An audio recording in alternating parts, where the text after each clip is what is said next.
केवल बंटवारे में दोस्तों ये हुआ कि हमारी जबान का भी बंटवारा हो गया। तो मैंने फिरोज सर से कहा कि अब ये अभी सर ने कहा कि 39 पुस्तकें हमारी पब्लिश हुई है, तो मैं चाहूंगा कि इसमें 40वां सर का इजाफा किया जाए। कि मैंने कहा कि सर देवनागरी हिंदी के अंदर जिसे हिंदुस्तानी लैंग्वेज करते हैं उसमें आपके अफसाने आप जो है तो अगला जो तो पब्लिश करो, ताकि मतलब ये जो बच्चे हैं जो नहीं पढ़ पाते किसी वजह से उर्दू लिपि वो भी पढ़े। पर यकीन जानो मैंने इतने बड़े बड़े अफसानचा निगार को पढ़ा है, मैं तारीफ नहीं करना, किसी के सामने किसी की तारीफ करने भी नहीं होना, लेकिन एक बात याद रखो, अगर आप उसके सामने उसकी तारीफ नहीं करेंगे तो उसे हौसला भी नहीं मिलेगा। तो सर की जो अंदाज़े बयान है, लिखने का जो तरीकाकार है और जो आप संक्षेप के अंदर लिखकर जो जिस तरह से आपको झिंझोड़ते हैं, वो सर ही के कलम का एक हिस्सा है कि वो समाज के वो मसाइल, वो टॉपिक जिसके ऊपर बड़े बड़े लिखने से हाथ कांपते हैं। मैंने उस दिन सोचा कि मैं भी एक ऐसी सर जो टॉपिक को छूते हैं, हमारे यहाँ सआदत हसन मंटू का नाम सबसे बड़ा आता है उर्दू के अंदर, कि उन्होंने ऐसे ही टॉपिक को चुने हैं। उसके बाद अगर मुझे कोई शख्स नजर आता है जिसने ये हिम्मत का काम किया, ऐसे टॉपिक जिसे समाज पढ़ना पसंद नहीं करता, जिसके ऊपर लिखना पसंद नहीं करता, सर ने उन टॉपिकों को लेकर अदब आला का बेहतरीन नमूना बनाए हैं। तो ये बहुत बड़े गौरव की बात है हमारे लिए।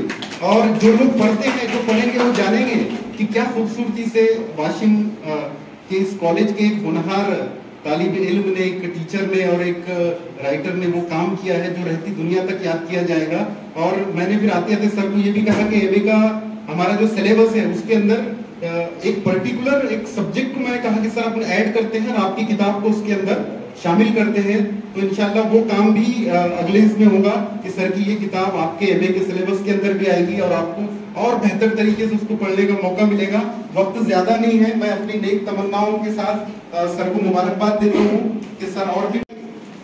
तो सच में हैरत की बात है ना, एक टीस जिगर में उठती है, एक दर्द सा सीने में होता है, एक टीस सी जिगर में उठती है, एक दर्द सा सीने में होता है। मैं रातों को उठकर रोता हूँ जब सारा आलम सोता है।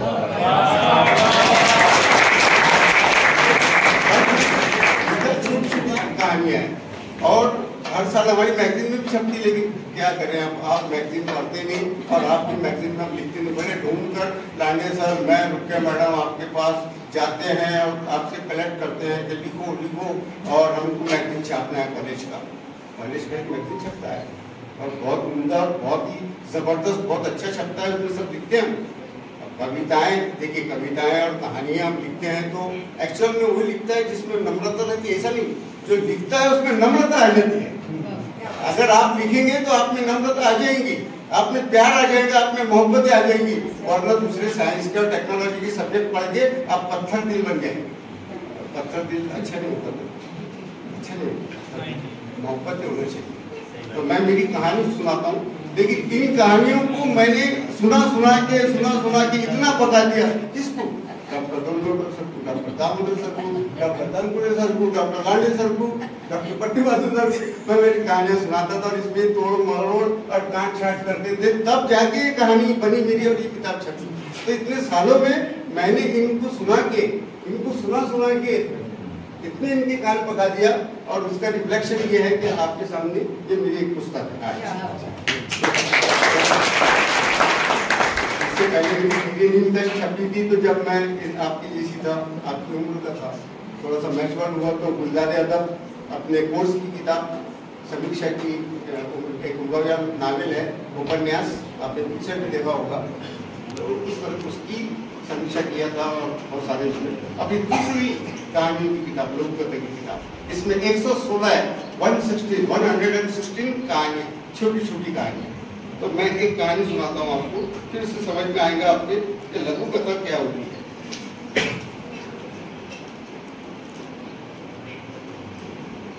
कहानियां तो जैसे आप बोलेंगे उसी, लेकिन आपसे ये अपेक्षा नहीं रखता, आपकी उम्र की है आपसे, लेकिन ये अपेक्षा नहीं रखता। कहानी का नाम है लव मैरिज। देखिए मेरी कहानी सुनने के लिए आपको पूरा का पूरा मेरी तरफ फोकस, पूरा मेरी तरफ कंसंट्रेशन। एक लाइन भी आपने सुना नहीं तो आप भटक जाएंगे और ऐसे भटकेंगे कि मैं वहां से वापस नहीं जा सकूंगा आपको। तो रात के 10 बज रहे थे। कहानी का नाम है रीडिंग लव मैरिज।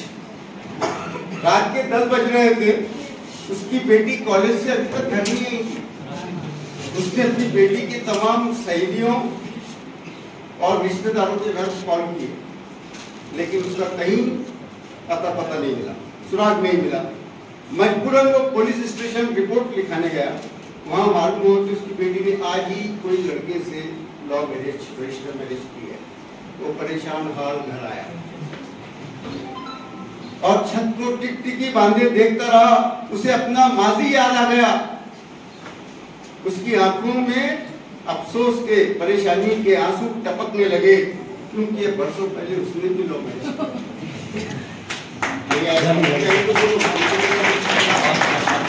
तो बरसों पहले उसने भी वही काम किया था जो हमारे माता पिता करेंगे वही हम करते हैं। ऐसा देखने में आया, दुनिया का दस्तूर है।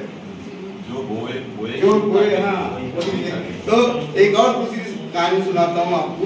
ये गलत टॉपिक और ये गलत टॉपिक। वो घर से निकला, वो काफी ताकतवर था। इंसानियत, कहानी का नाम है इंसानियत। वो घर से निकला, वो काफी ताकतवर था। उसके पीछे पीछे मैं चल रहा था। एक शख्स ने उसे कहा जय भीम, उसने भी कहा जय भीम जवाब में। दूसरी गली के मोड़ पर उसको एक और राहगीर मिला, उसने कहा राम राम, उसने भी जवाब में कहा राम राम। यानी मैं हैरत से उसके पीछे मैं देख रहा, मैं हैरत में मुब्तला हो गया। वो अपने मखसूस अंदाज में चलता जा रहा था। सामने से एक मुस्लिम नजर आया, मुस्लिम ने सलाम किया। उस अजनबी ने उसका भी खुशी खुशी जवाब दिया। मेरी क्यूरियोसिटी बढ़ गई, तजस्सुस बढ़ गया। मैं लंबे लंबे डग बढ़ते हुए उसके करीब पहुंच गया। मैंने पूछा माफ करें, मैं जानना चाहता हूँ कि आपका किस मजहब से ताल्लुक है। तो उसने फट से कहा, पर जब फट से सिर्फ और सिर्फ इंसानियत।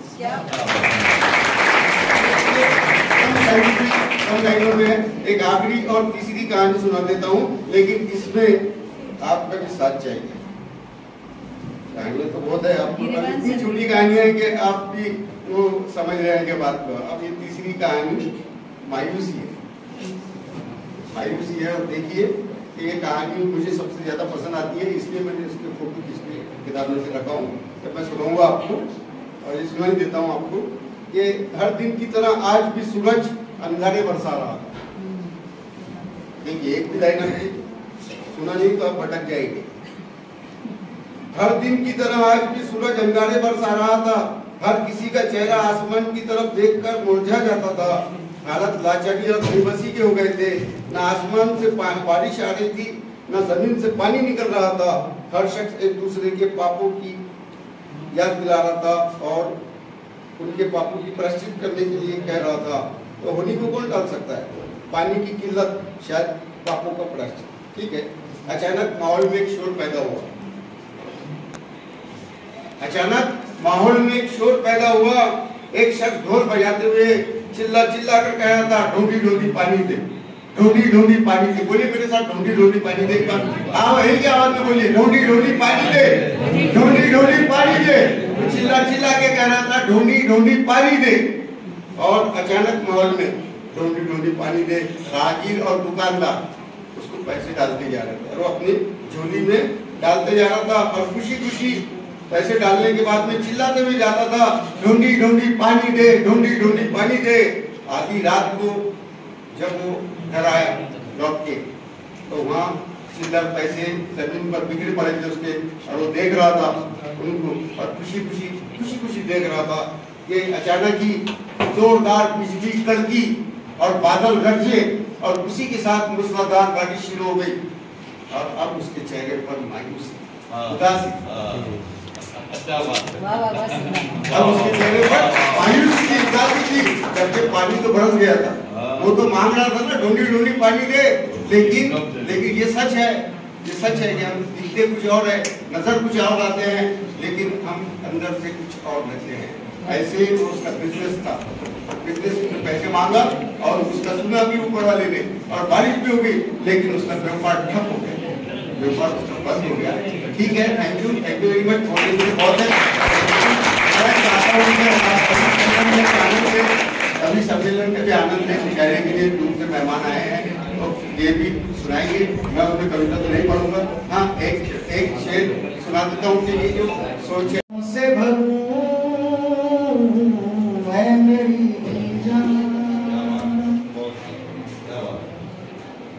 जान ले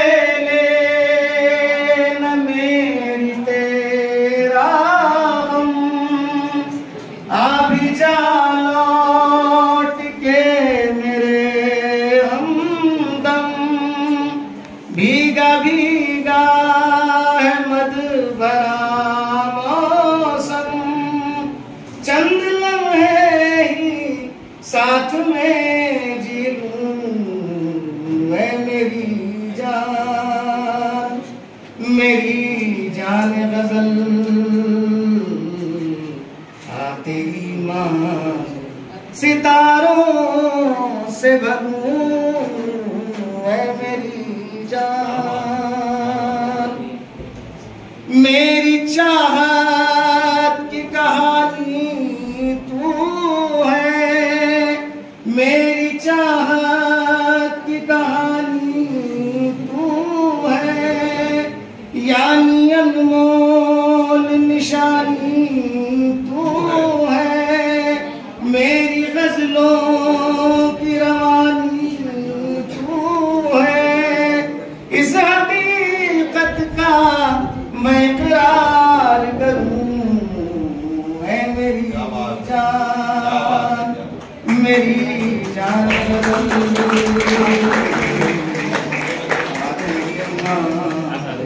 सितारों से भरूं अंधेरों पे वीडियो की जानिब से तो भरपूर तालियां आनी चाहिए। इसके आखिरी पंक्ति में एक शब्द है कमसर जिसको मराठी में हलकट के लिए इस्तेमाल होता है।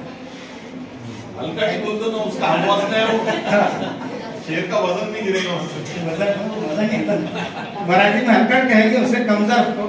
वो बस 4 पंक्तियां पढ़ के मैं अपनी जगह ले रहा हूँ कि ईमान का दिलों में ठिकाना नहीं रहा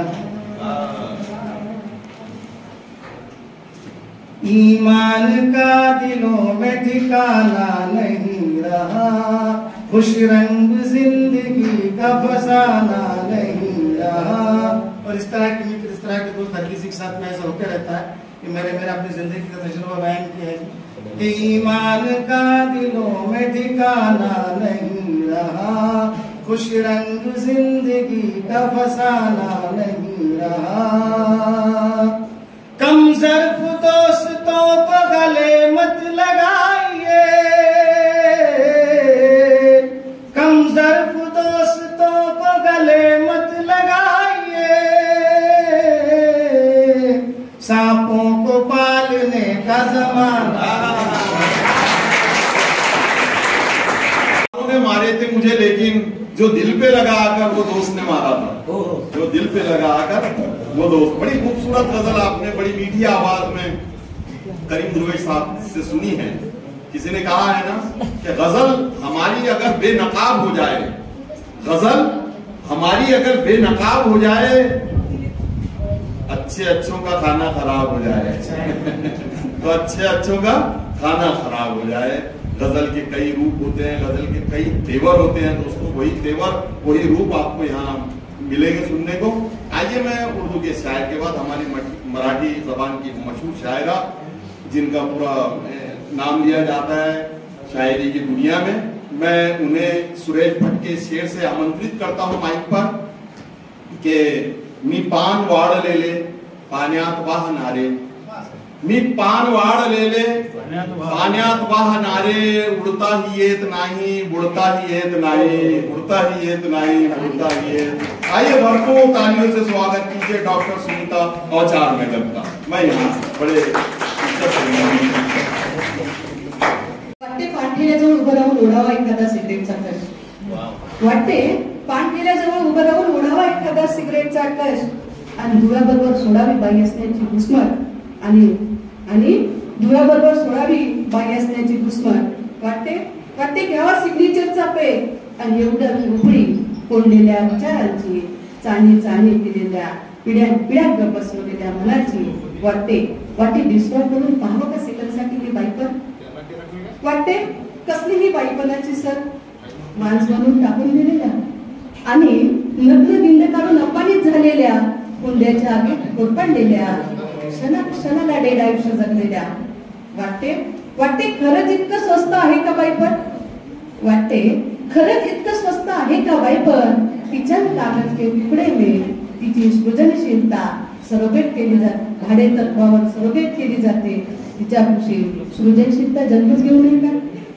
वाटते फुबाई फुचा फेरा कधी मायनस होईल आणि समजा स्वातंत्र्याची वाटी कधी मल्टिप्लाय होईल आणि वाटते एवढं आणि एवढंच सांगा वाटते एवढं आणि एवढंच सांगा की बाईपणाच्या मर्यादा केव्हा डिलीट होती बाईपणाच्या मर्यादा केव्हा डिलीट होती आणि माणूस म्हणून कधी वाढेल व्हॅलिडिटी माणूस म्हणून कधी वाढेल व्हॅलिडिटी वाटते ब्युटिफुल दिसण्याचं टेन्शन मूव्ह करावं वाटते ब्युटिफुल दिसण्याचं टेन्शन मूव्ह करावं आणि जीवनाच्या स्क्रीनवर तयार करावं का बाई माणूस असल्याचं नवं फोल्डर बाई माणूस असल्याचं नवं फोल्डर बाई कशी सोसला घे कळ कशी सोसते बाई कशी सोसते बाई आणि शेवट सांगते की माया दारातली तुळस बाई लावली शेजारी माया दारातली तुळस बाई लावली शेजारी माया लाडकीची बाई म्या केली बाबीदाई माया लाडकीची बाई म्या केली बाबीदाई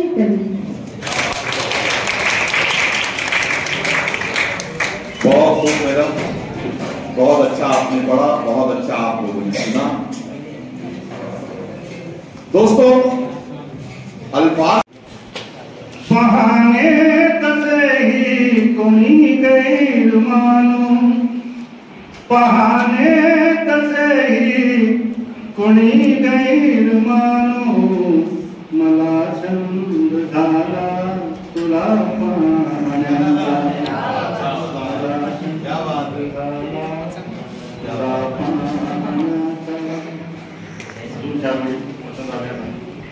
धन्यवाद हवा है जोराची चिंतित नाही जराशी भीती माझ्या पंथीत नाही जरी मी प्यालो मदिरे प्याला जरी मी प्यालो मदिरे प्याला मला होश आहे मी धुंदीत नाही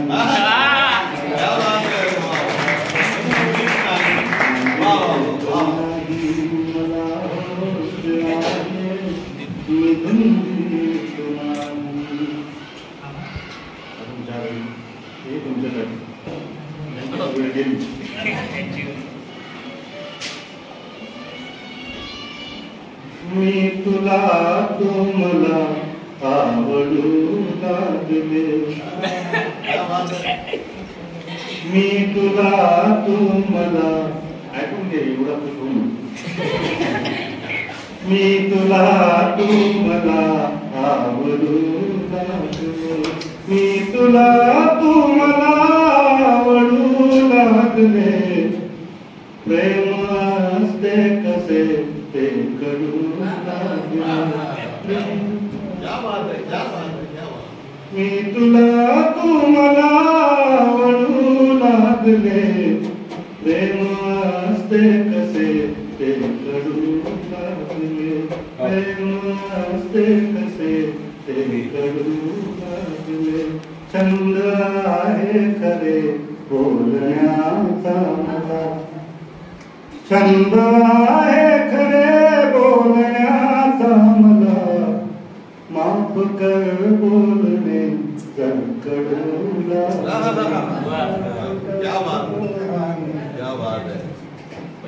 कडू त्यामुळे दुसऱ्या कुछ रोज रोज येते कुछ रोज रोज येते ही रात चांदण्याची कुठं रोज रोज येते. कुठं रोज रोज येते ही रात चांदण्याची. चल बैसना जरासा करू बात चांदण्याची.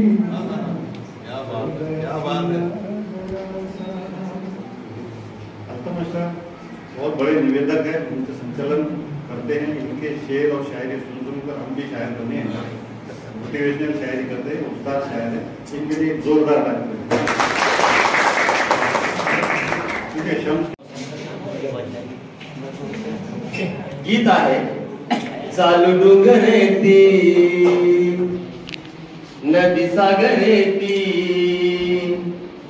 उचुचु तारो ठाव ठिकाणो कोईच मन केनी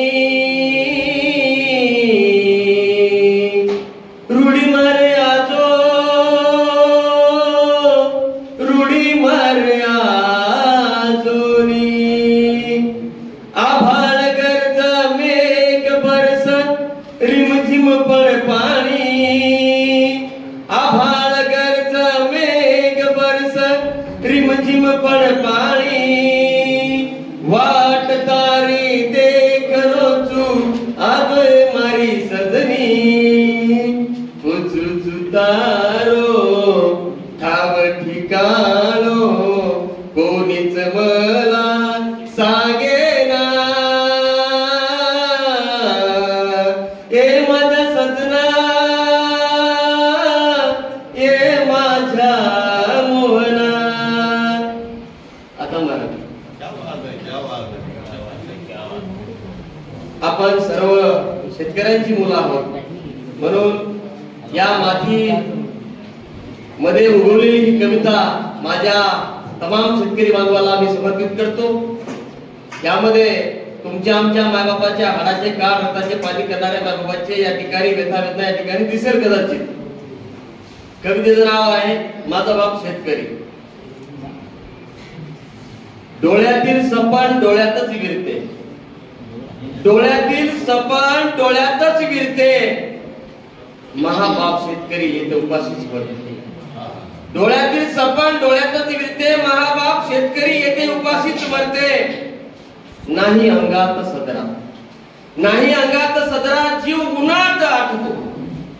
नाही अंगात सदरा जीव उन्हात आठतो. साऱ्या जगाचा पोशिंदा रोज आतडीत फाटतो. फाटक्या आभाळाला रोज टाचा मारते. फाटक्या आभाळाला आई रोज टाचा मारते. माझा बाप शेतकरी येथे उपाशीच मरते. घामाच्या धारेने अवघे शिवार भिजे.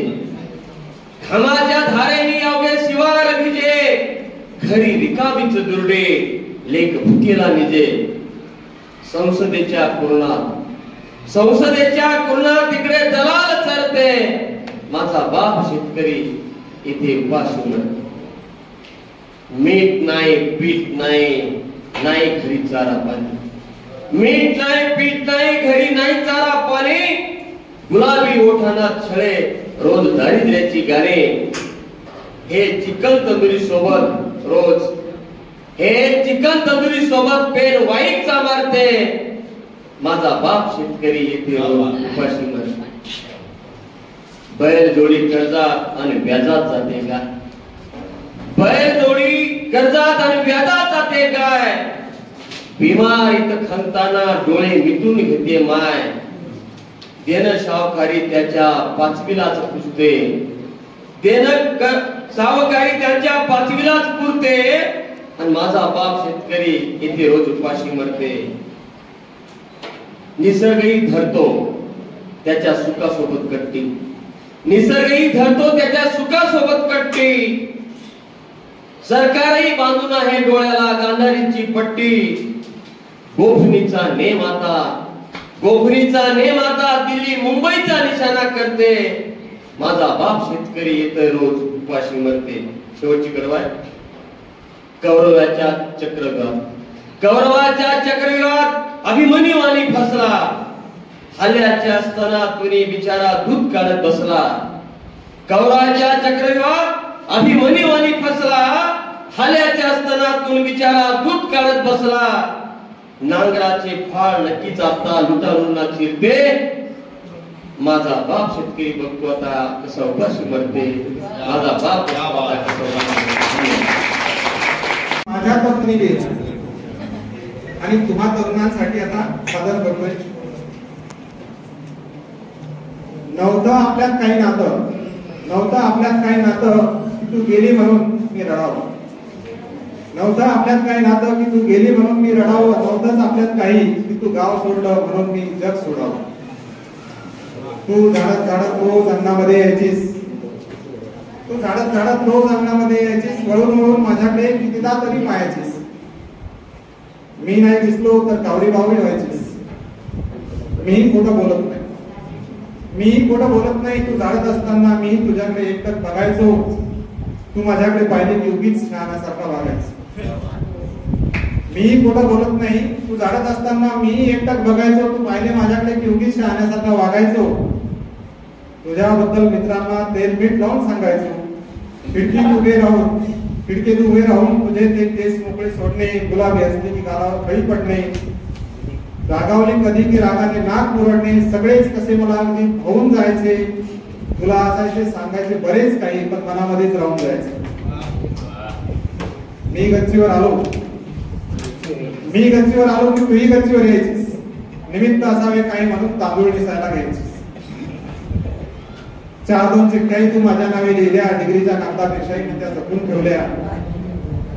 बरसातल्या निंबाखाली रोज आपण भेटत होतो. चौकापासून बोलत बोलत मयूरबाग गाठत होतो. असं करता करता आपलं वाढत गेलं प्रेम. असं करता करता आपलं वाढत गेलं प्रेम. पण खरं सांगतो सखे माझा चुकला होता नेम. असं करता करता आपलं वाढत गेलं प्रेम. पण खरं सांगतो सखे माझा चुकला होता नेम. कोणे एके दिवशी तुला पाहण्यासाठी पाहुणे आले. कोणे एके दिवशी तुला पाहण्यासाठी पाहुणे आले. आले तसे साले सोयी जमूनच गेले. तेव्हापासून तर तू वाऱ्यावरच फिरत होती. तेव्हापासून तर तू वाऱ्यावरच फिरत होती. कळत नव्हतं मला तू का असं करत होती. इथून पुढे का म्हणून तू विचित्र अशी वागायची. चिठ्ठ्या सगळ्या माझ्या कचरा कुंडीत टाकायची. इथून पुढे तू का म्हणून तू विचित्र अशी वागायची. चिठ्ठ्या सगळ्या माझ्या कचरा कुंडीत टाकायची. तुला म्हणालो सखे आपल्या नात्याला अर्थ काही खास होता. तुला म्हणालो सखे आपल्या नात्याला अर्थ काही खास होता. तू म्हणालीस बंद कर बकवास, तो तर टाइमपास होता, तो तर टाइमपास होता.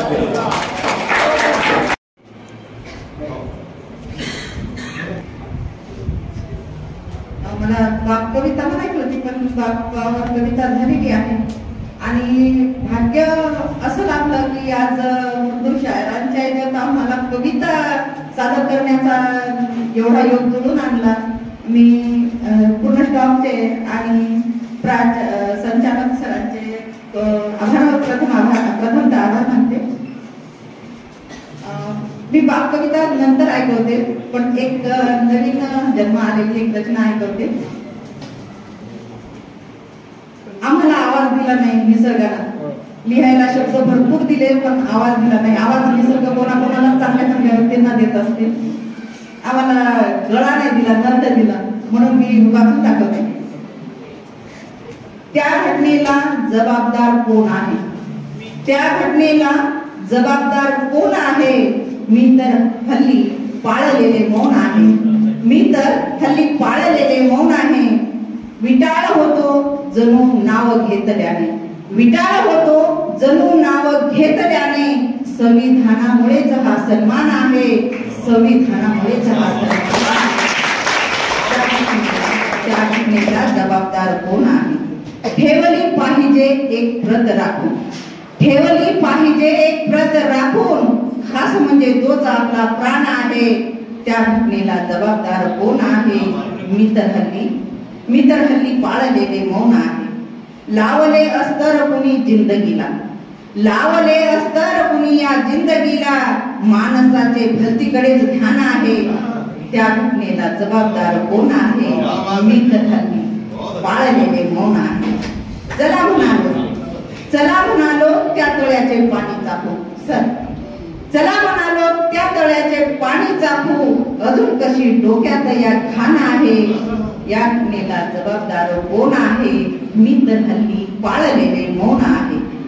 का कशा होतात अजून घोड चुका?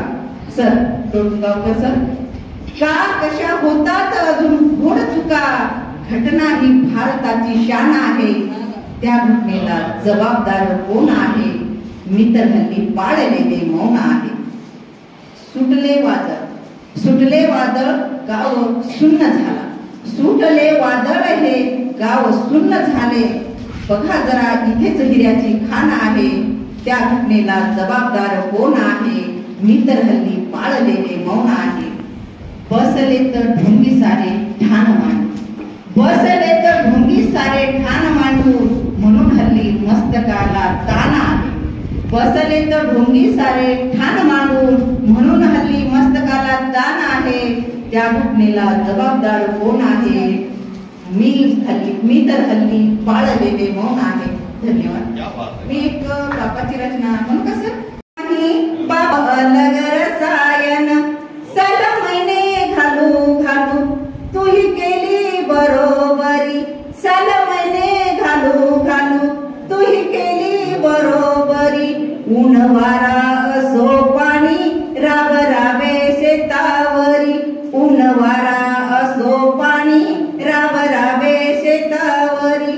अनवाणी चाले बाप, अनवाणी चाले बाप, नसे पायात वाहन.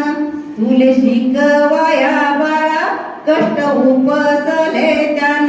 तुले गयलाच नाही बाप अलग रसायन.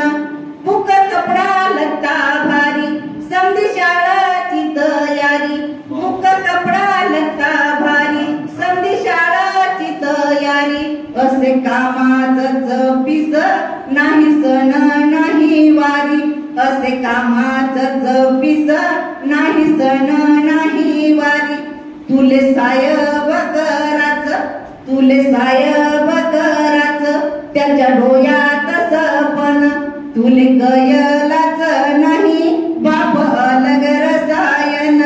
तुले गयलाच नाही बाप अलग रसायन. त्याचा मामा ताळू उर, तुले झाला कसा भार. त्याचा मामा ताळू उर, तुले झाला कसा भार. वात झाला रे कितीदा गिळून अवघा अंधार. वात झाला रे कितीदा गिळून अवघा अंधार. तू शिकलास लय, तू शिकलास लय, कधी वाचशील मन. तुले कयलाच नाही बाप अलग रसायन. तुले शिकवाया बाळा कष्ट उपसले त्यान. बाप पहाड मोलाचा, बाप श्रीमंत दिलाचा. बाप पहाड मोलाचा, बाप श्रीमंत दिलाचा. बाप आभाळ डोईचे त्याले विचार मुलकाचा. बाप आभाळ डोईचे त्याले विचार मुलकाचा. आता उतार वयात काहून करत वन वन. आता उतार वयात काहून करत वन वन. तुले कयलाच नाही बाप अलग रसायन. बाप वसारीच दार, बाप घराच छप्पर. बाप वसारीच दार, बाप घराच छप्पर. तुले उमजे ना कस बाप भक्कम आधार. तुले उमजे ना कस बाप भक्कम आधार. उभ्या जिंदगीत बाबू नाही फिटणार ऋण.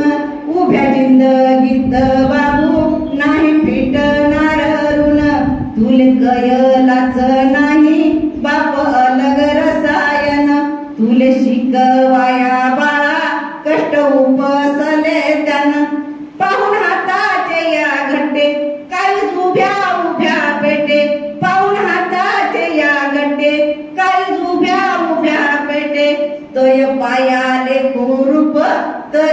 सुख त्यात वाटे तय पायाले कुरूप तरी सुख त्यात वाटे पोट भरे बाबू त्याच पोट भरे बाबू त्याच तुही बळाती पाहून पोट भरे बाबू त्याच तुही बळाती पाहून तुले कयलाच नाही बाप अलग रसायन तुले शिकवाया बाळा कष्ट उपसले त्यानं तुले कयलाच नाही बाप अलग रसायन. धन्यवाद. फ्रेंडशिप में रिलेशनशिप में मुझ में खुशबू तलाश करते हैं मुझको पत्थर बनाने वाले लोग. मुझ में खुशबू तलाश करते हैं मुझको पत्थर बनाने वाले लोग. और बेसिकली मैं गजल का शायर हूँ इसलिए मेरे शायरी में रोमांस ज्यादा होता है. तो आइए 4 लाइन ये भी समझ फरमाएंगे. ये मेरे कॉलेज का अपना एक मैं जानता हूँ कि आप लोगों को बना हो. ये किसी की दीद छुपी थी जो प्यास के अंदर किसी की दीद छुपी थी जो प्यास के अंदर नजर भी आया वही फिर गिलास के अंदर नजर भी आया वही फिर गिलास के अंदर. मुझे पसंद कहाँ लेक्चर किसी का था मुझे पसंद कहाँ लेक्चर किसी का था उसे ही देखता था मैं क्लास के अंदर उसे ही देखता था मैं क्लास के अंदर. आइए कविता समाज